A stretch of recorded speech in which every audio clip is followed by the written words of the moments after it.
Coming up, Prime Minister Andrew Holness strengthens bilateral relations with Canada. Canada is, without question, a very important trading partner for the region. And met with the Canadian diaspora community. We are building a new Jamaica. You're watching Jamaica House Weekly. I'm Marjorie Gordon.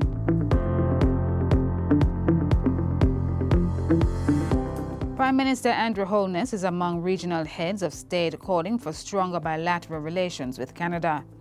Mr. Holness joined the leaders at the Canada-CARICOM summit held in Ottawa last week under the theme Strategic Partners for a Resilient Future.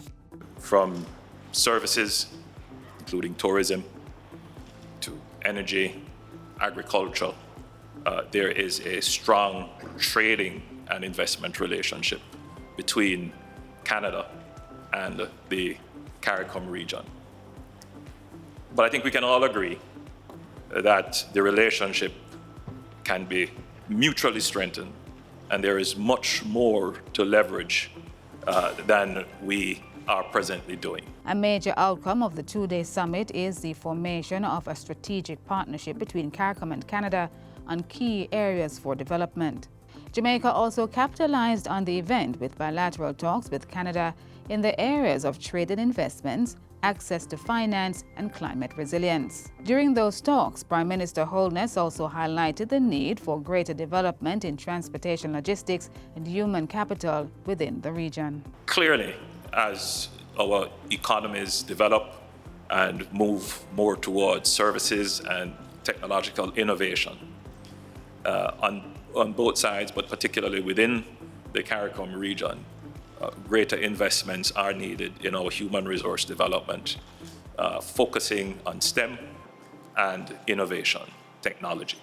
And I think that this is a great opportunity between Canada and the region to explore how this can be done. While in Canada, Prime Minister Andrew Holness and his team met with members of the diaspora community at a town hall meeting. He updated them on economic growth in the country and answered concerns raised on several issues. Addressing the treatment of Jamaicans on the Canadian Farm Work Program, Mr. Holness indicated that the Minister of Labour would be visiting that country to make further inquiries with authorities. Minister Charles Jr. arrived in Canada on a Sunday.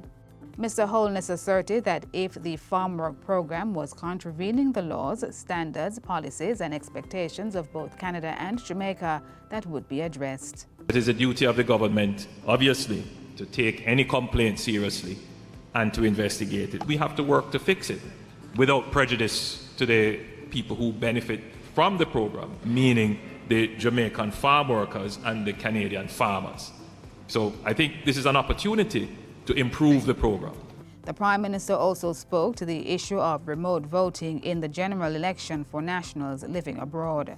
That is not something that we have contemplated, because even in Jamaica, we don't have remote or online voting. Our laws require you to turn up at that polling station in your constituency and post your vote.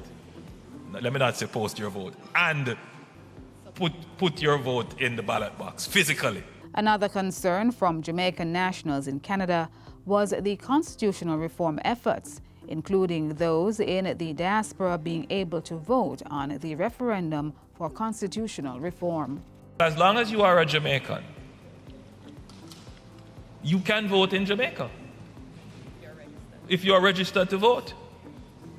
If you hold a Jamaican passport, you're living overseas and you're a resident. If you're a Commonwealth citizen and you're a resident in Jamaica and you register to vote, nobody can stop you.